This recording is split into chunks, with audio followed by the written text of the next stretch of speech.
Kahit wala na ako rito, sana yung mga pagbabagong nasimulan namin o tumatakbo na ay matuloy-tuloy na from President Bongbong Marcos. So may isa dito si Rob Rances, mga boss. Yung mawala ka lang, malaking bagay na para sa bayan. Mga boss, taong bayan na talaga ay parang sawang-sawa na sa pumumuno ni PBBM, mga boss. Marami na siguro sa mga tao o mga Pilipino ay nahirapan na sa pumumuno ni PBBM, mga boss. Ano ba yung mga pagbabagong nasimulan nila? Una, binago nila yung mga batas, mga boss. Pilit nilang baliin at ipatupad. At yung mga sinasabi ng batas kagaya ng Supreme Court ay hindi nila sinasang-ayunan pag hindi pabor para sa administrasyon. Mga batas, binabend nila ang law, mga boss. Kagaya dyan sa DOJ, Ombudsman, dyan sa Senado at sa Kongreso.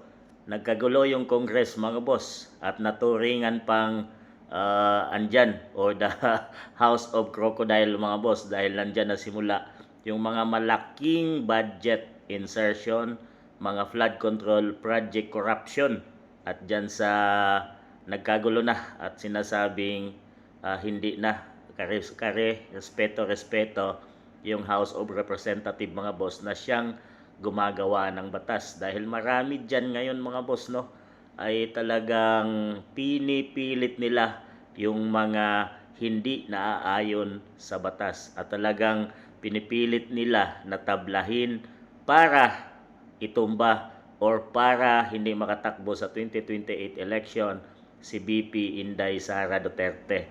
So ano bang mga pagbabagong nasimulan o tumatakbo na dapat ituloy? Wala namang mga projects na ginawa, walang mga build programs. Ipresyo nga ng bigas na 20 pesos na sinasabi niya ay hindi matupad, mga boss. So ano bang kailangan sundin at ituloy-tuloy sa susunod na mumumuno sa ating bansang Pilipinas kung sakali ay matapos na yung kanyang term sa 2028, mga boss? So walang dapat ituloy na kasi wala namang pagbabago or wala naman siyang mga proyektong sinimulan. Mayroon siyang binago, ang kaguluhan kaya nagkagulo, kaya napunta sa ICC dahig si dating Pangulong Rodrigo Roa Duterte dahil binago at binali nila ang mga batas sa Pilipinas dahil hawak nila ngayon ang batas, mga boss. At kung ikaw ay kontra ay malamang ay magkakaroon ka ng mga samot-saring kaso. Yan ang mga pagbabagong nagawa sa ating bansa ngayon. Ang korupsyon na talamak ngayon. Walang investors na pumapasok. So ano pa ba? Marami pang mga binago at nabago sa ating bansang Pilipinas ngayon na siguro hindi naman dapat yan ituloy sa susunod na magiging pingulono ng ating bansang Pilipinas. At sinasabi nga nito, yung mawala ka lang ay malaking bagay na para sa bayan. Grabe, pero hindi bababa si PBBM, mga boss.